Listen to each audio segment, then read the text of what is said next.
You know what I am? I am a massive tease.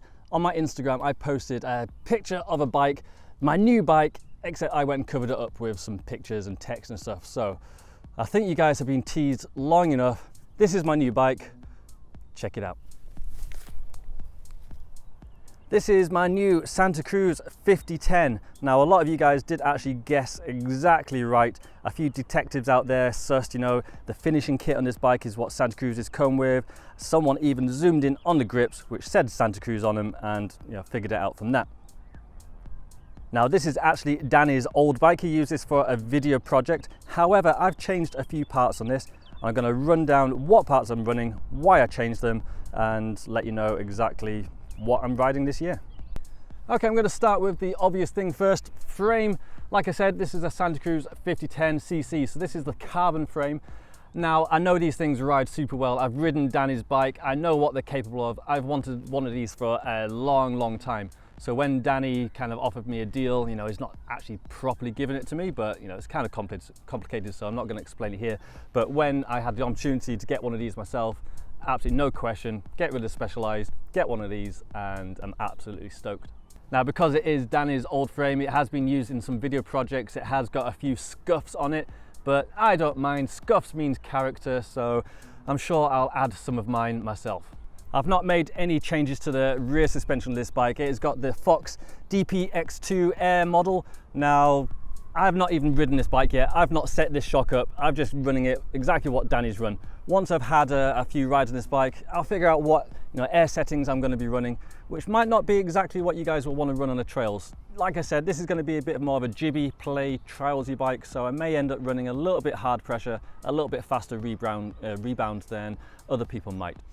Now, again, standard to this bike, we've got the Fox 34 Elite forks. Again, I've not set these up. These are completely what Danny had been running on them. And again, they feel pretty good, not exactly what you'd be running on the trails. And again, once I've figured out what I would be running personally, I'd probably announce that either on another video in the future or update this one, or you'll find them somewhere. But one thing I am going to note is these forks might not actually stay on for long. I am getting some other forks to test from quite an interesting company. Some of you guys already know. Again, I teased this on my Instagram. I'm super excited to try them out. But I am just getting them on loan. Once I've used them, these forks will be coming back on unless I get to keep the interesting forks a bit longer or get my own personal pair. So we'll see how we get on to see whether or not these forks stay. Now, wheel-wise, this is something I'm actually really excited about, possibly my favorite part of this bike. And these are something I built myself. These are not standard issue. Hubs-wise, I'm now working with Chris King, which is something I never thought I'd be able to say. Absolutely stoked about that. This is the ISO AB front hub, and I'm running the ISO B rear hub. Now, as you've probably been able to tell already, I've gone for a bit of an orange theme, so I picked these up in mango matte finish, which I'm absolutely stoked about. I think it really pulls the bike together and stands out really nicely. Now, Chris King are renowned for their bearings, which they make themselves. Now, these ones are actually ceramic bearings, which should cope super well with the Scottish muck and horrible mud that we get up here. And one advantage you have with the Chris King hubs is their lock ring, which you can use to preload the bearings and remove any play or wobble. Now, another brand I'm working with, which I'm super excited, I've been using their rims on my trials bike for the last year with zero issues, is Light Bicycle for carbon rims. These are a new model from Light Bicycle. These are the Recon rims, and these are the 35mm wide models. I've gone for a slightly wider rim because it helps square the tire up, and when I'm pushing the tire really sideways for a lot of the trials moves or jibbing stuff, when you're doing spins, the wider rim really helps keep the tire on the rim. So I'm absolutely stoked to be riding these. They built up super nicely. The wheels are super light and they will spin forever. And as usual, lacing the rims together, I used the Sapim spokes, got these from Tarty Bikes, and built up absolutely perfectly. To match the hubs, I'm stoked to be running the Chris King drop set headset as well. As far as headsets go, you can't really beat Chris King. And then to finish off the Chris King kit, of course, got a matching bottom bracket to go with everything else. While we're down near the bottom bracket, cranks wise, I'm actually running the Race Face Effect cranks. Now, I wanted to run some alloy cranks just for a bit of extra safety if I start doing big drops, but to be honest, I'm sure carbon cranks will be absolutely fine. As for the chainring, I have gone for a 32 tooth narrow wide model from Superstar Components. Now they actually do kit made in the UK, which is pretty cool, and they do it in orange. Now as a bit of a sucker, I kind of wanted orange at every corner point of the bike, so yeah, it was a good price, made in the UK, fit my cranks, no brainer. Now to protect my chain, I'm actually running a 6-pack bash guard. It just fits onto the ISG tabs, and yeah, just plain simple, should do the trick. As for the pedals, I'm running the Crank Brothers Danny McCaskill models. Now I've actually gone for this smaller size, just so if I'm riding any trails, I'm not going to get caught in a rut or by a tree quite as easily. So yeah, slightly smaller than normal, but still plenty of grip.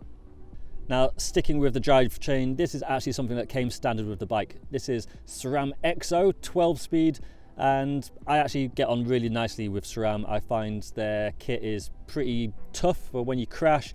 The gears also always seem to work pretty nicely, and yeah, I'm more than happy to be running SRAM stuff. Now, one thing I think people are surprised by is to see Maxxis on this bike. Now again, Maxxis tyres are the standard tyres that come on Santacruz bikes. These are the Minion DHF front and DHR rear. Now I've never used these before, but I've heard good things.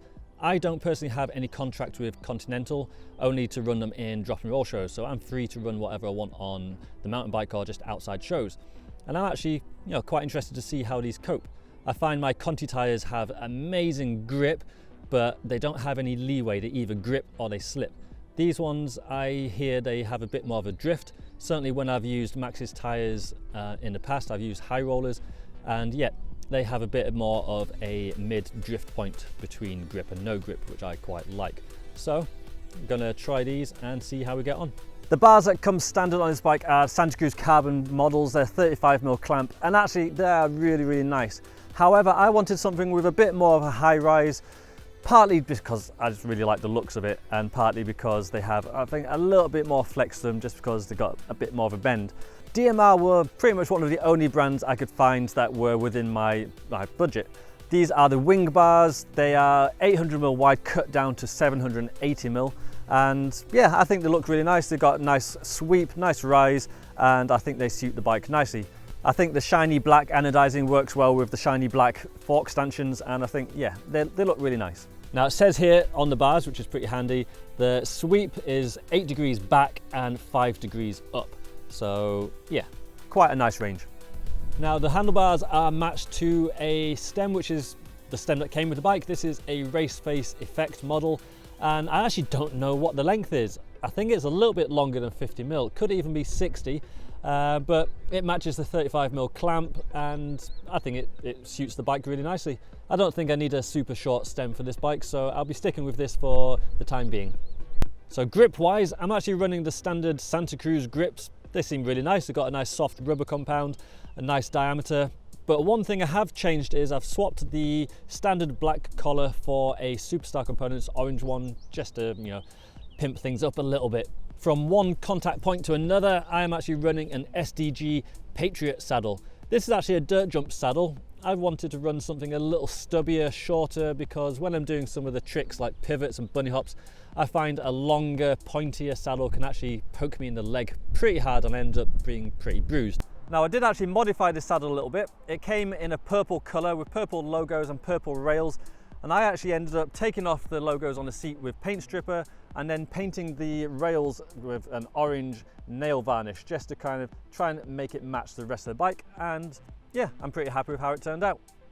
Attaching the seat to the bike, I'm running a RockShox Reverb seat post. This is the 170mm model, and yeah, the Reverbs have proven to be my favorite telescopic seat post. I've had them on pretty much all of my bikes, apart from the Magura Veyron electronic post, which I had on the Specialized. But the Reverb has proved to be pretty reliable in all the times I've used them on all my bikes. They're really easy to bleed. I really like the activation, and yeah, I'm happy to be running this again on this bike. And although I've used these seat posts for many years on many bikes, this will be the first time I've ever used their trigger remote. And from what I've used so far in just the car park and coming out today, it feels really nice. So yeah, looking forward to using that. Okay, I think that only leaves one thing left, and a bit of an elephant in the room. I don't have Maguras on this bike. I'm actually running the Code brakes. And basically the story is Danny recently got a Santacruz Bronson and these brakes come as standard. Now obviously Danny is contracted to run Magura brakes, so he took these brakes off. Now I've been hearing really good things about codes and I'm not contracted to run Magura brakes. Same deal as with the Tyres, you know, I have to run them in the shows, but outside shows I'm free to do what I want.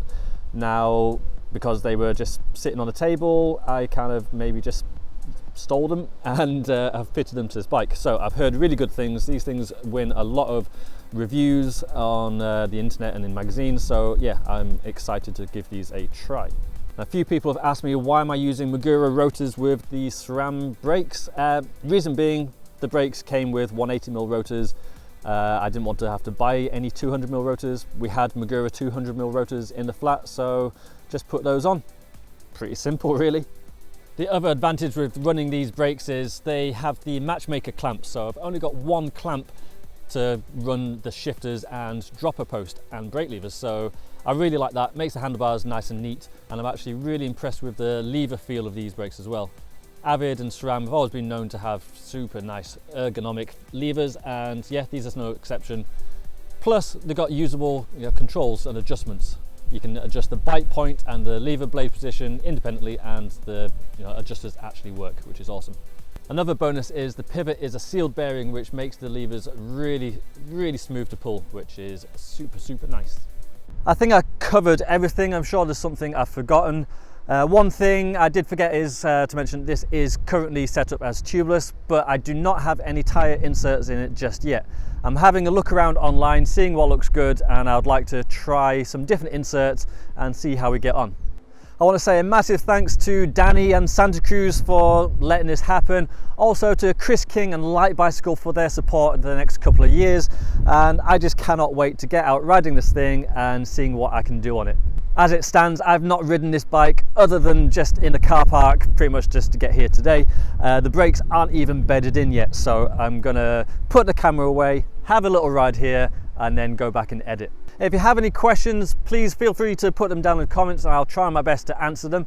To those of you who are going down to the Malvern Classics, I will be there with this bike as well as my trials bike, so if you see me, just say hi. I'm happy to chat, I don't bite. But until next time, everyone, I hope you have a fantastic week. Get out, ride your bikes, have fun, and I'll catch you next time. So see you later, everyone. Bye bye. Vroom, vroom, vroom. Vroom, vroom, vroom, vroom, vroom.